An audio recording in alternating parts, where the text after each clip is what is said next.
Welcome back to another episode of The Other Side of the Struggle. And as you guys know, I have been the last couple of weeks talking about the Rejuvenate You event that is coming up March 7th, 8th, and 9th. And all the guest speakers that we have going on there.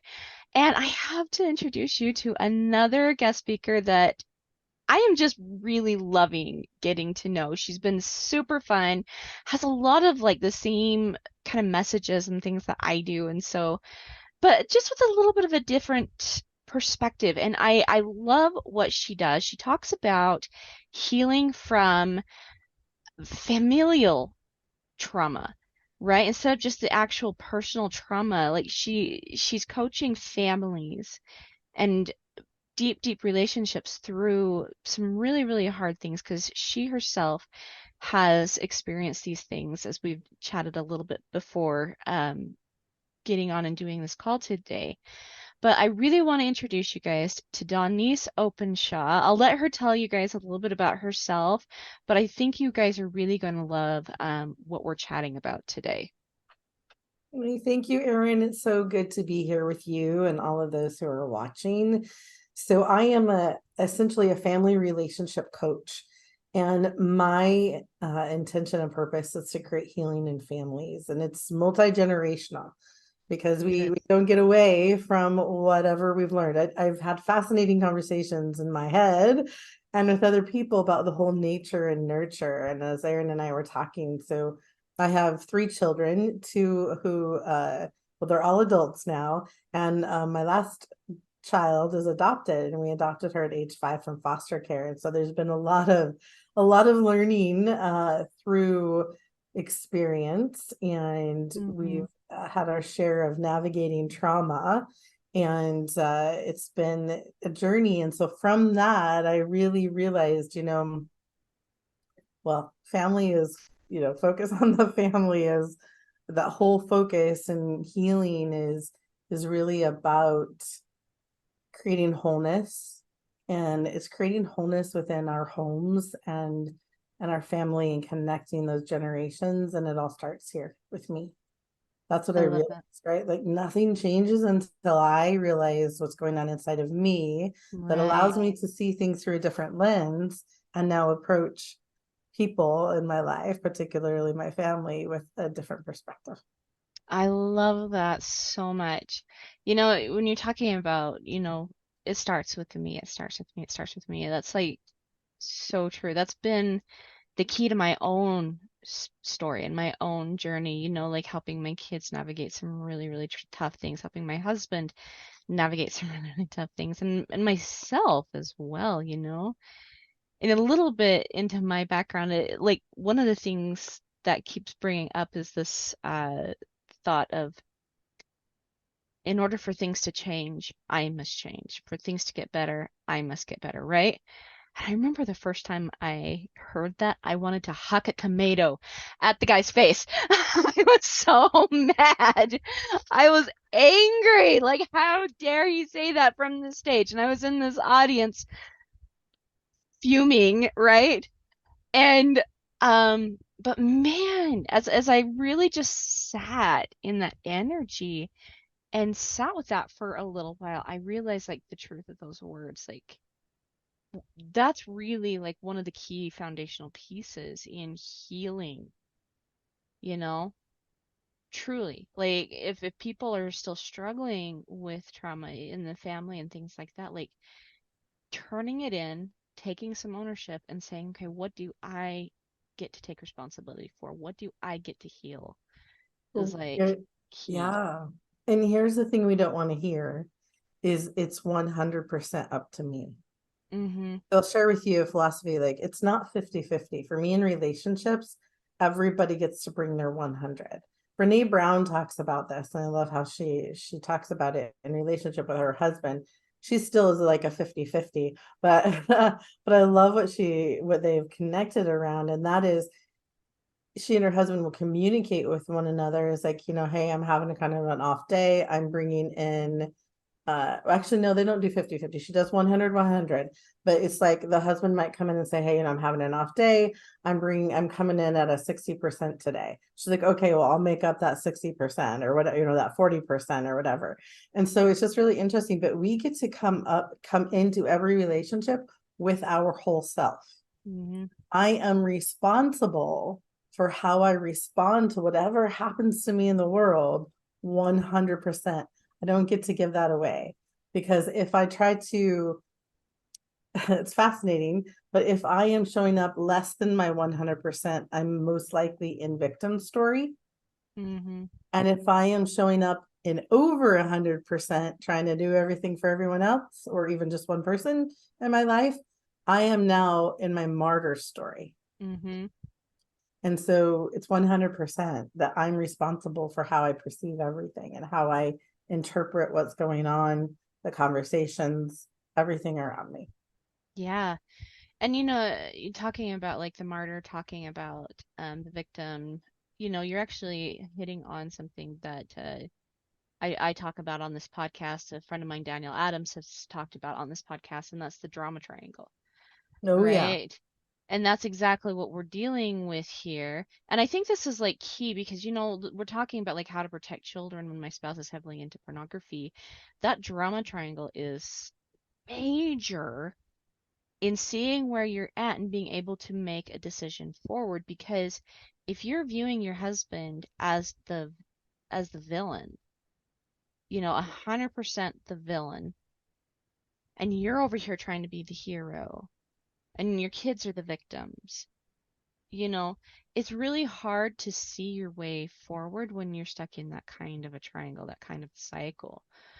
And so what I'm hearing you say is that realizing first and foremost like where you're at, like, doesn't necessarily mean that some days like heck, I might have a head cold or a flu bug, and my 100% is like my 15% on normal days, right? And Exactly. same thing with like emotions. Sometimes like we get certain traumas, triggers, things like that that come our way, and all of a sudden, like instead of going 100%, we're maybe down at 50, 45, 30, and that might be our actual 100% that day.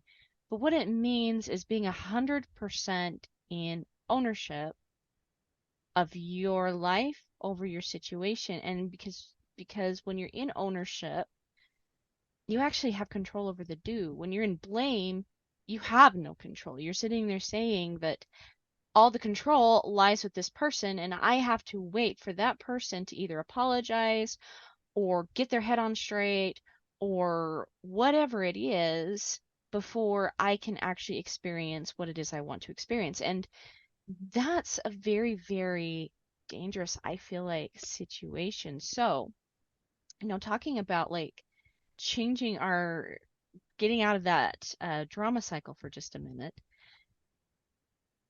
let's kind of talk about like what are some of the impacts that, the exposure of porn does actually have on the family, and then maybe some of the things we can do to help protect, like what are some things we can do to fortify. So I'm gonna let you talk to that first. Like, what are the impacts that the porn actually does have on the family? What are the So circumstances? so I want to mention um something that you said, it's all about that responsibility, that ownership lies within need. That's the 100%, right? As Mm-hmm. you mentioned. And you mentioned choice in there, and I want to go back to that for just a moment. Stephen Covey is often quoted as saying this, and also Viktor Frankl, very similar quotes that they say. But the power of choice lies within the stimulus, the space between the stimulus or trigger, as you mentioned, and my response to that stimulus. And so that is that space in which I have the power to choose. So whether I'm feeling icky that day or, whatever is coming up for me, there's still that power to choose in my responsibility. And I think that's so important and key to know, because we can all have bad days. All of us like Mm-hmm. usually have a bad day. Yeah. And what we're talking about, Erin, is the patterns, right? And the Mm-hmm. pornography, as it becomes an addiction, is very much a pattern. And that pattern continues to happen, and the impact that it has on the family. So and as I mentioned before we started this call, like, we know, if you've done any research into pornography and how it affects people, it not only affects the individual brain of the person that is experiencing it, now it's impacting every relationship they're in. Yes. Every relationship, not just with their spouse and their children. It's how they show up, because they're now acting in an incongruent fashion according to what their values may be. Because an addiction is an addiction. It doesn't matter. Like, a lot of people who get into porn and start it, it becomes, it's the private space, right? They're like, I'm not affecting anyone. It's just me who's looking at it. Well, the effects on your relationship with your spouse, you can actually probably speak into Mm. that, significantly. And then the relationship with your children, which I'll speak into a bit more, is now everything has become, with this addiction, the brain is not clear.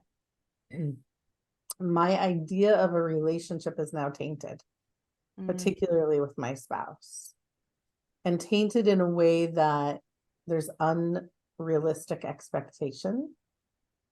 And there's a saying that they use in, like, the 12-step programs, and that is, expectations are premeditated disappointments. Oh, I love that so much. Oh my gosh. Yeah. And I then I love that. don't know who to Okay. give credit to on that quote, but, like, expectations and setting up expectations are premeditated disappointments. Now, some people might say, well, can I have an expectation on my spouse? Well, expectations of what we are looking for and what values we have in our lives and what we are choosing to create with our spouse, slightly different. An expectation in this case that we're talking about is something like, you expect it to happen. If it doesn't happen, you're disappointed, right? Like, Right. and there's something else. Yeah, expectation. Yeah, so an expectation in this case, is it okay to have an expectation that my spouse is not looking at porn? Well, yes, like, it's different. It's a different kind of parameter that we're talking about. So the expectation that, my husband is never going to see pornography, that my children are never going to see pornography. I'm going to protect my children so heavily, for lack of a better term, that they're never going to see pornography. Well, I hate to break it to you, but in this day and age, it's no longer if your children will see pornography. It's how much, what they'll see and how often they'll see it. So And yeah, I want to add to that too, like not only just how much and how often, but what are they going to experience? What are they going to think about it? Like, how is this going to like what is this going to do to their psyche? And I think this actually kind of steps into this next question of like, you know, one of the statistically kids that come from homes that have, extensive pornography, which if you actually look at the statistics, it's like 98% of homes right now, I think, that are in it. Yeah. So almost everyone, unfortunately. But the thing is like these kids are also more susceptible to looking at porn themselves, which, makes sense if they're being exposed to it at an early age. But not only that, they're also more susceptible to being abused and trafficked and all these things. And this is part of the reason why we're having these things. And I like this isn't to scare parents into being good or anything like that. It's just the information, right? But why do you feel like it is that that's happening? Like why are kids, more susceptible to these things when the pornography is in the home? well, it's like an open portal. It's like opening a door, right? Like, it's like, wow.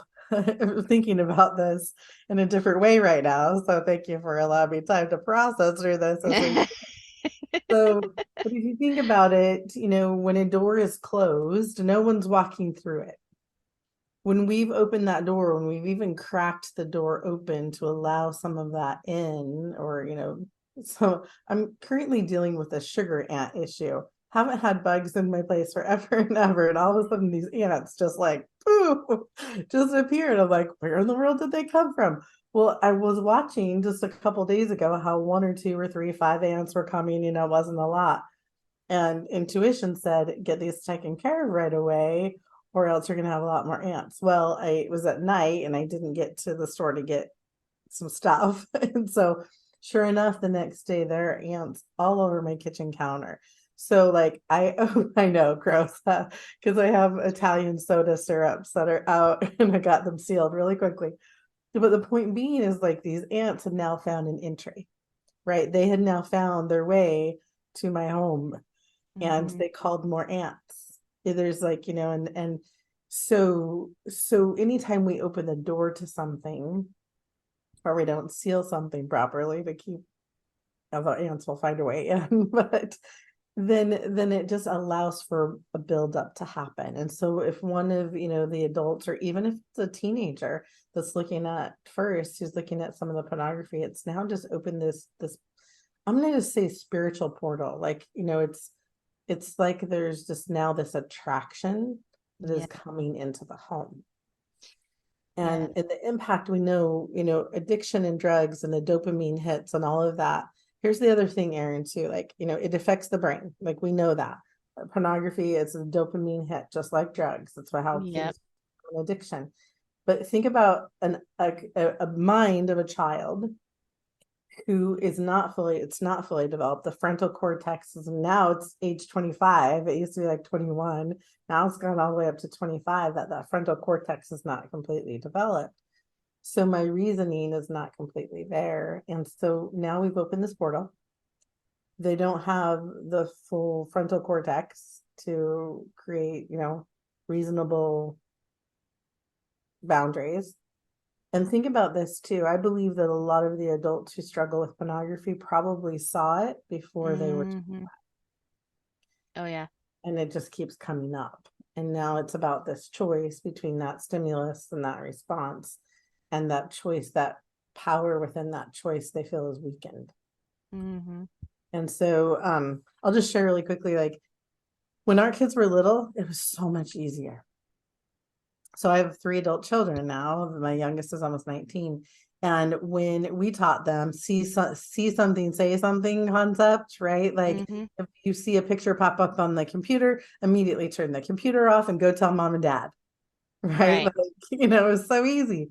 Well, now our kids are walking around with these handheld devices at a younger and younger age. And so it's going to happen. And it's, how do we protect them? Yeah. Yeah. And and I think if you not only just on the spiritual level, but also like looking at the statistical level of this, like um it is not that hard for companies to trace like electronic signatures. It's not that hard. And your phone, your computer, your television, those are all electronic signatures, and most of them have a camera, right? And so it's really not that hard for things to be pinged to you, for people to actually see what's going on. And I know, again, like this is kind of a scary concept of like what is actually the truth of what's happening out there. But not only are you opening up like spiritual portals, but you're actually opening up a lot of physical, mental, and emotional portals as well. And this is unfortunately just the situation we're dealing with right now, right? And it's like you said, it's not a how, but more of a when, right? That it is definitely going to be, they're going to be exposed to this. So what are three things that we can do to fortify our home? Like let's like get into the hope of Mhm. this situation, because there are still things we can do. Yeah, perfect. So the first thing is, similar to a concept with our kids, it was a lot easier to shut it down. But the key thing is open communication, honest, open communication. So whether it be with your spouse or your children, with yourself, right? Like, it's having that open, honest communication. And then I would say even before that, especially for kids, is when you're having that honest, open communication, you, before you go into that conversation with your kids or your spouse, have some ideas, create a plan, just like we did with our kids when they were little. It's like, you know, when you see something, shut the computer down, let mom and dad know. It's the same thing here. So create something with your kids and establish, like, you're going to see some inappropriate pictures that may pop up on your phone or the iPad or even, you know, the TV, or while you're searching on the computer, whatever it may be, and establish what you want them to do. So it always gets to go back to that they get to come to you, because we know that that triangle you were referring to earlier, it is all based in shame. Yes. And when there is shame, then there is no communication. Yeah, there's so And when there's that. no communication, yeah, we just cycle in that shame and play the shame game over and over again. So establish what you want your kids to do. So I always say, you know, just not just, but like, they get to let you know that they saw it. And then you can now sit down with them and have an honest conversation about how it made them feel when they saw it, that there is no shame, but that is why it's important that they don't continue to look at those pictures Mm, without the shame, Erin. That is key, key. especially in a conservative religious culture that many of us may know. Mm-hmm. Any conservative religious culture, there's a lot of shame around Yes, a lot of it. guilt. Yeah, a lot of shame and guilt. Now, here's the difference for me with shame and guilt. Shame keeps us stuck. In Mm-hmm. my experience, shame keeps us stuck. It's like the spinning wheels of a truck that's in the mud. And that guilt, if it pings in my core, my heart, and my soul, I now can do something with it. Shame is like in the darkness. You know, Brené Brown talks a lot about it, Mm-hmm. and it's beautiful. So the key thing is that we approach our children shame free, Mm-hmm. like really with unconditional love, that we create a plan with them, that when they do see it, what is it that they do, and then have that honest, open communication with them, and that they know that door is always open. I actually created relationships with my children in a way that when one of my children was struggling and we knew it, but we didn't know it, they were able to come to me Mm-hmm. and talk to me about it. And here's the thing I want to let all parents know, especially moms. We don't get to take on the shame either. If our kid, if one of our children is viewing pornography, or our spouse, we don't get to take that on as shame. It does not mean that I failed as a spouse or as a parent. It means that I get to love them unconditionally and stand in support with them. Like, you know, this is all part of the work that you do. Mm-hmm. And the key thing is that we can fortify our relationships in our homes by making sure that we have those things in place. Yeah. That there's no shame, that there's unconditional love, that we have a plan with our kids, and that there's honest, open communication. Yes. And like I love what you're saying, open communication, unconditional love. And and again, like coming back to that expectation is premeditated disappointment, right? Like expecting your kids to do XYZ. And I think like that stands in this like it's actually in my first pillar where I talk about the difference between intention versus expectation, because expectation is the adversary of intention. And because we got to get real, right? I mean, that's really kind of like the first step to dealing with this kind of a situation. We got to get real and realize that yes, our kids are going to get exposed to it, unfortunately, because it's all over the place. Billboards Everywhere. everywhere, kids from school, right? It doesn't always have to be in the home. It's like everywhere, unfortunately. Like those ants that you were talking about earlier, right? Like that was such a good analogy, like so good. And the piece to this though is like you said, that unconditional love.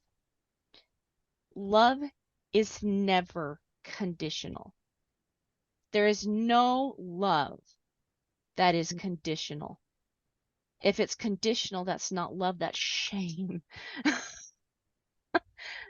With that's got a pretty little pink bow on it. That's all it is.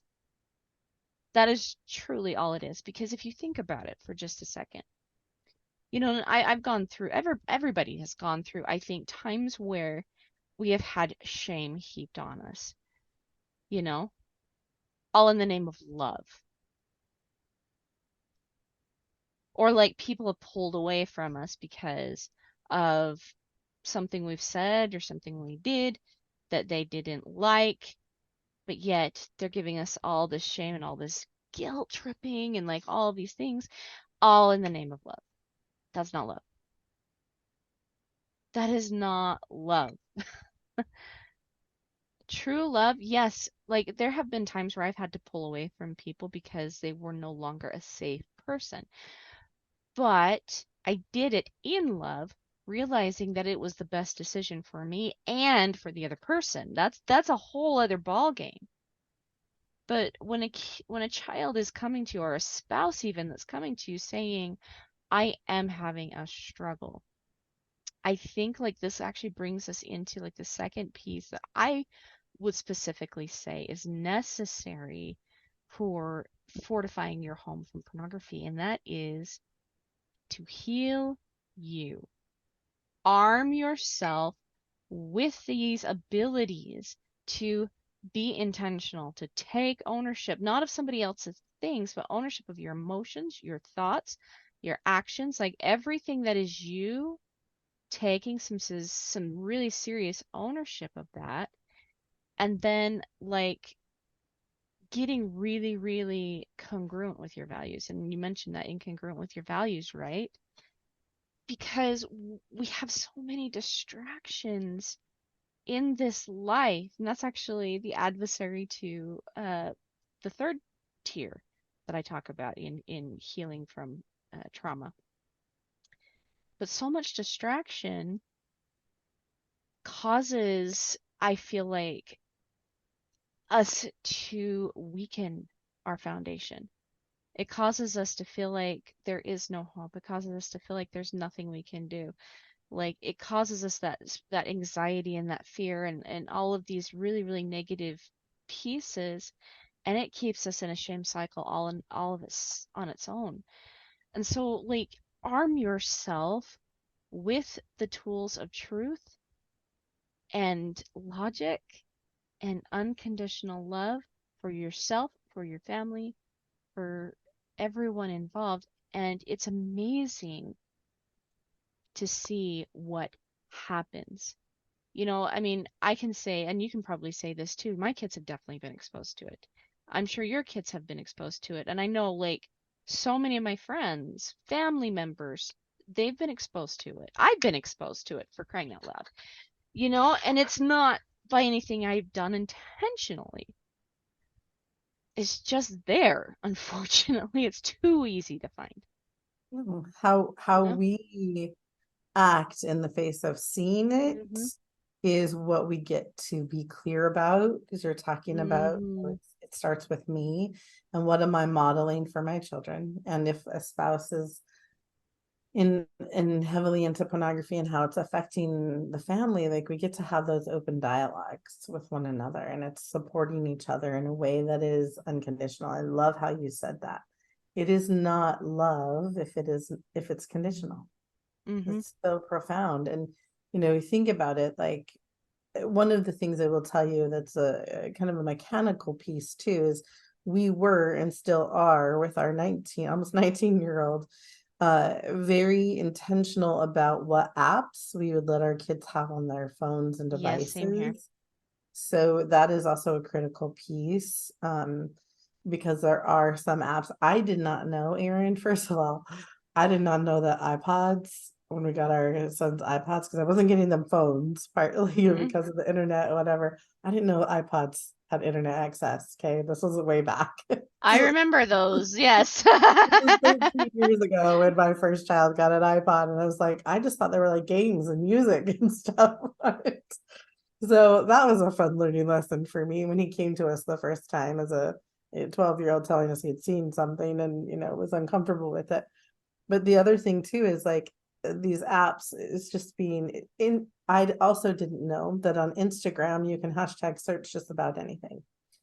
And so like even some of these apps that we use on a daily basis, it's just so important that that honest, open communication is happening without the shame and with love, true love, as you said, Mm-hmm. because that is really the only way that we can fortify our homes Mm-hmm. against, the porn that is coming our way. Well, one of the things I love to do with my kids is just pour truth into them. You Mhm. know, um, I've got two teenagers, almost a third, and everybody's like, "Oh, teenagers," I love them. I think they're awesome. They're so much fun. They really, really are. Your kids get to interact with you and they can talk to you on a much more like adult level at this point. But when my kids are struggling or they've seen something or anything like that, like when they come to me, the thing I love to remind them of is how fantastic they are, like how glorious they are, like how, well, like what I get to see. And what do you see in yourself? Like, and really help them align with that truth. And this is where the unconditional love comes in because here's the thing. People do not behave above what they believe about themselves. This is like the key to fortifying your home also from pornography. If you help them instill truthful beliefs that are full of self-love, unconditional self-love, that where shame and yeah, I get what you're saying, like with the guilt too, like, sometimes that guilt can make us go, oh, I didn't like that, right? But I think excessive guilt causes excessive shame, you know what I mean? And so you have to be really careful with guilt too. But when we're dealing with all of that guilt and all of that shame, that's not who we are. That's actually a indicator of a lie that we're believing.